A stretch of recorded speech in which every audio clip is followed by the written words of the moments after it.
Namaskar, this is Akhilesh Bhargav again. Welcome to Tidbits on Business and Finance with me. If the Finance Minister was to be believed, then India is on the way of resolving its NPA crisis. The NPA crisis in India, according to the Finance Minister, has peaked and the mounting NPAs will only recede further and go down and down. We believe otherwise.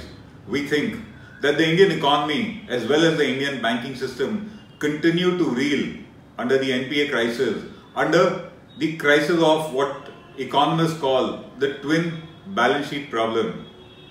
Why was it, or why is it called a twin balance sheet problem, and why do we think that the crisis has not yet receded, it has not yet reached its peak? We have reasons for it. But coming back to the twin balance sheet problem, the twin balance sheet problem refers to a situation where the balance sheet of the banker as well as the borrower is in a problem. And why did the problem occur? The problem has occurred because of bad loans given by the bank and taken by the borrower. This particular crisis is seeded in, it is rooted in the era of 2008 to 2013 when Indian banks went on a reckless lending spree. The total loans in the banking system during this period of 5 years went up by almost 3 times to 52 lakh crores. The banks lent recklessly, audaciously, irresponsibly and even fraudulently. The borrowers borrowed for unviable projects or they borrowed willingly only to siphon away funds. But in both the cases, the loan had gone bad. There were two categories. There were two categories of bankers, there were two categories of borrowers. The first category of banker was a negligent, irresponsible banker who gave a loan without a proper appraisal of the project and the loan went bad. In this kind of a case, there was little play of corruption and there was also little play really of influencing the banker. There was a second category of banker which gave loans for bribes, corrupt lending that cheated banks. In this case, big loans were given with the involvement of some of the highest officers of banks and also netas and babus, and money went down the drain. These kind of bad loans infected, ruined the balance sheet of the bank. The borrowers too took loans. If there was a lender, there was a borrower, and they defaulted. They defaulted again under two situations. A borrower who took loan for an unviable project, genuinely believing it to be viable. The money was lost, the borrower defaulted. No incremental capacity was added to service those loans that were borrowed. A default was imminent and it did happen. The other category of borrowers were the fraudulent ones who hand in glove with the bankers for corruption, for inducement of bribes, etc. Took loans, siphoned money and went away. These kind of borrowings ultimately resulted in collapse of the company, ruined balance sheets of the borrowers too. So we call it a twin balance sheet problem. Now, once the interest or once the banker and the borrower had come together and had indulged in these kinds of lendings, whether irresponsible lending or whether corrupt lending, it was now in the interest of both to carry on the show further till a right time came. What did they do? They started postponing the inevitable. Bankers came up with the restructuring schemes to give more and more time to the borrowers so that they could continue prolonging the crisis till an opportune moment came, or hoping that their cash flows will improve to such an extent that they will be able to absorb the impact of these kind of bad loans on both the balance sheets. So we had a spate of restructuring schemes. We had the CDR, we had the SDR, we had the S4A, and the hope was keep prolonging, do not disclose the actual reality of these bad bank loans which were burgeoning day by day, and hope that a solution will emerge on its own. The bankers also played footsie on this.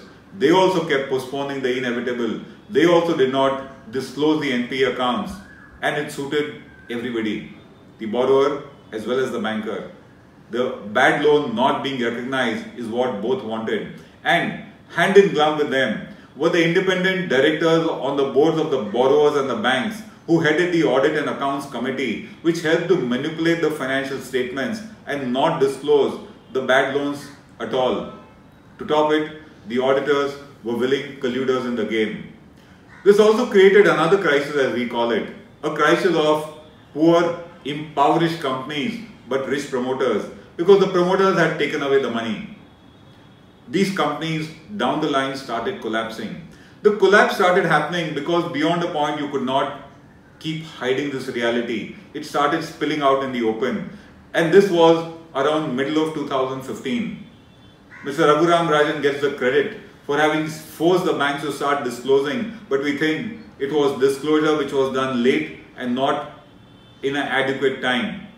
Anyway, company collapses started, and with the company collapses came the need to resolve the problem. Most of the large companies at some point of time, the government decided to refer them to the NCLT. We'll talk about it. But many of them, especially whose promoters were influential, who thought that they could keep buying time, they continued the show, carrying on infected balance sheets, window dress balance sheets that conceal the truth.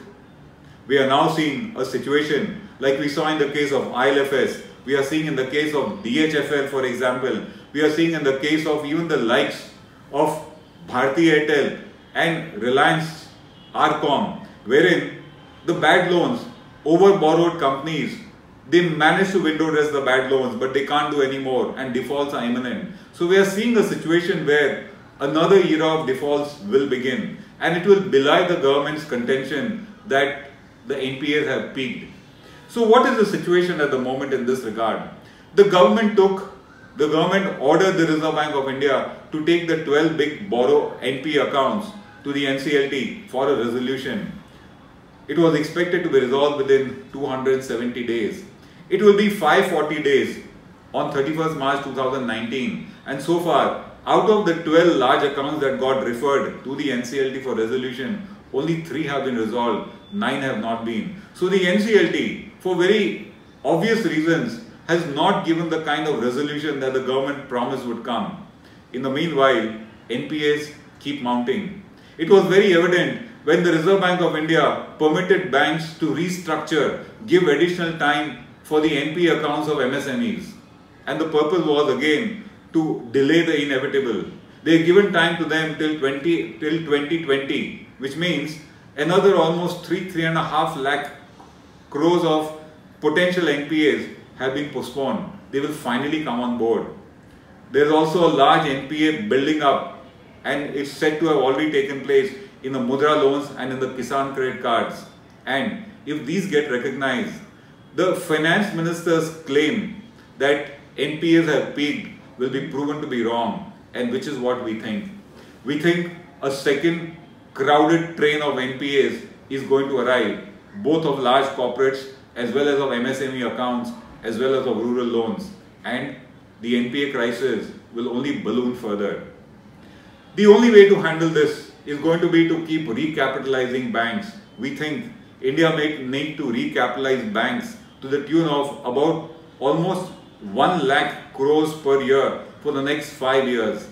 So the government will need to provide this kind of capital every year to banks to help them to start afresh, to help them to start building a more healthy portfolio of loans, such that a bigger healthy portfolio of loans is created with the ability to absorb and restructure the infected base of loans.